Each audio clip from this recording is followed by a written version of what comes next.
এই পাশে হচ্ছে হ্যান্ড থ্রেশার মেশিন দিয়ে ধান মাড়াই করা হচ্ছিল, আর এই পাশে হচ্ছে হেডফিট ডিজিটাল পাওয়ার থ্রেশার মেশিন।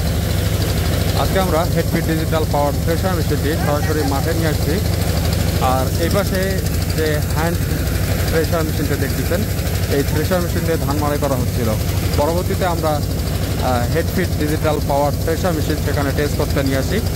নিয়ে আসার পরে এই যে হেডফিট ডিজিটাল পাওয়ার থ্রেশার মেশিন দিয়ে গ্রাহক পছন্দ করার কারণে আমাদেরকে সবগুলো ধানে মাড়াই করে দিতে হচ্ছে এখানকার।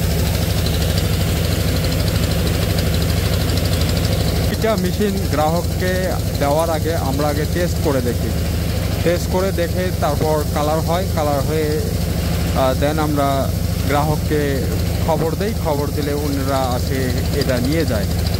তো হেডফিট ডিজিটাল পাওয়ার থ্রেশার মেশিন যারা অর্ডার করেছিলেন এই মৌসুমের জন্য, অবশ্যই এর পরবর্তী গাড়িগুলোতে আমাদের ইমপ্রুভমেন্ট থাকবেই। তারা পরবর্তী মৌসুমের জন্য যদি অর্ডার করে থাকেন কেউ, অবশ্যই এর থেকে আরও আপডেট কিছু পাবেন।